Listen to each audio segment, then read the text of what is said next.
వరంగల్ జిల్లా నర్సంపేట నియోజకవర్గం మాదన్నపేట చెరువు ఆయకట్టు రైతులకు పూర్తి స్థాయిలో పంటలకు నీరు అందించేందుకు నర్సంపేట ఎమ్మెల్యే దొంతి మాధవరెడ్డి గారి ఆదేశాల మేరకు కాంగ్రెస్ పార్టీ జిల్లా అధికార ప్రతినిధి తక్కెలపల్లి రవీందర్ రావు మాదన్నపేట చెరువులో ఉన్న నీటి సామర్థ్యాన్ని స్థానిక ఈఈ సల్మానరాజ్ డి రాంప్రసాద్ తో ఆయకట్టు రైతులతో కలిసి సందర్శించి అక్కడి నుండే జిల్లా కలెక్టర్ ప్రవీణ్య గారితో ఫోన్లో మాట్లాడి అక్కడి నుండి నేరుగా కలెక్టర్ గారిని కలిసి వినతి పత్రం అందించి మాదన్నపేట చెరువు నీటి సామర్థ్యాన్ని వివరించి తక్షణమే రైతులకు సాగునీరు అందించాలని అవసరమైతే మోటార్ల ద్వారా కూడా నీటిని అందించాలని కోరడం జరిగింది.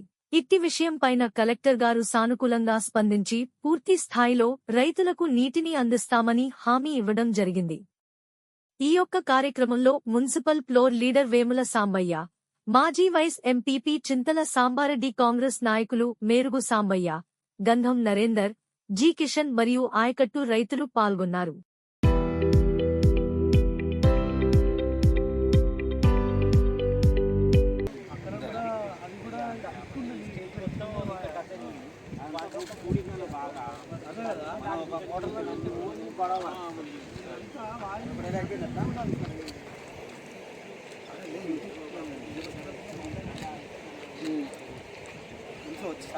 మాట్లాడతాం వర్షం పడదు అన్నాడు నాతో అయితే సార్ వర్షం చినుకు పడితే మాత్రం స్టార్ట్ చేస్తా అన్నాడు.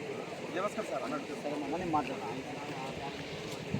అవునా మరి పోసినా కూడా ఒక్క మోటార్ నడుపుతాం మరి ఎదురు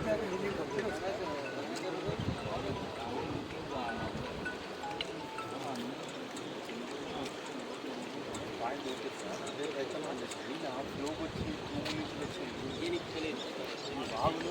భోజనానికి మాట కూడా దాటలేదు. భోజనానికి మాట మొత్తం మోటార్లు పెడతాను రైతులు అది ఇవ్వాలి. ఒక్కలన్నీ 5 రోడ్లు తీసి చూసినాయి.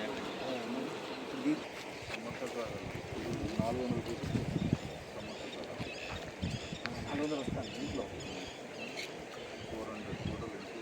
ఎప్పుడు స్టార్ట్ అయ్యింది సార్? ఈ మొన్నటి దాంట్లో 1000 పీసులు తగ్గింది. సార్ ఏమంటే ఇప్పుడు దీని కూడా లేవు. ఇంటెక్ వెల్ నుంచి నడిపించి ఇంటెక్లో కూడా లేవంటారు.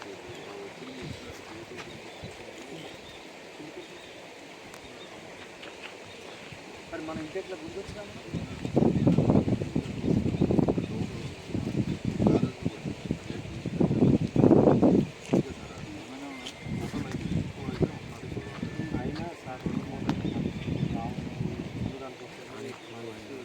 ఈ 40 ఏళ్ళ ప్రయాసం మిమ్మల్ని ఇబ్బంది పెట్టుకుని నేను బాగుపడుతున్నాను. నేను సాంబరెడ్డి గారు అది తిరిగిన ఏం చేసినా ఈ వాగు మీద నల్ల ఆధారపడ్డ పంటలనే మనం బతికి. సార్ సార్ నమస్తే సార్. నమస్తే సార్. ఒక్క అర్ధగంట సార్. నేనైతే ఓకే సార్. 5 రీచ్ల అప్ రీచ్లు ఎక్కడ పడ్డా కూడా గోదావరి మీద, గోదావరి కనుక సాగితే నేను 2 మోటార్లు స్టార్ట్ చేస్తాను సార్. ఆ గోదావరిలో ఆయన ఇంటెక్ వేలో స్టార్ట్ అయిపోయింది అనుకుని రామపల్లి పోతుంది. రామపల్లి కూడా ఏంటంటే వాళ్ళకి ఆయకట్ట ఎక్స్ట్రా ఆయకట్టు ఉందంటారు. తర్వాత వాటర్కు మిషన్ బయలుదా వాడే ఆ స్కీమ్ కూడా దాని మీద డిపెండింగ్ అన్నట్టు. గవర్నమెంట్ సీరియస్గా ఏంటంటే ఇప్పుడు వీళ్ళ నుండి పరిధి కూడా తీసి ఇప్పుడు ప్రిన్సిపల్ సెక్రటరీ అండ్ ఈ ఇరిగేషన్ సెక్రటరీ పరిధిలోకి వాటర్ లెవెల్స్ పోయినాయి.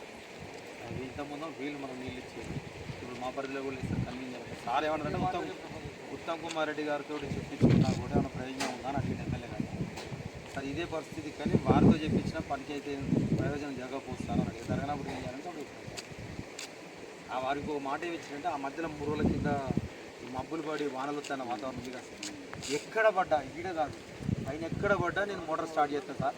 వితౌట్ పై ఆఫీసర్ ఇన్ఫర్మేషన్ స్టార్ట్ చేసి అట్లే ఏమన్నా మన స్కోప్ వచ్చింది కానీ అది మనం ఈడేమన్నా చేసుకోవాలి. ఒక మోటార్లు మన డిపార్ట్మెంట్ పరంగా చూడాలంటే ట్రాక్టర్లే కాకుండా మన దగ్గర డిపార్ట్మెంట్ ఒకటి పెద్ద మోటార్ ప్రాజెక్టులు పెట్టేటి, కెనాల్స్ కాలువలకు పెట్టేటి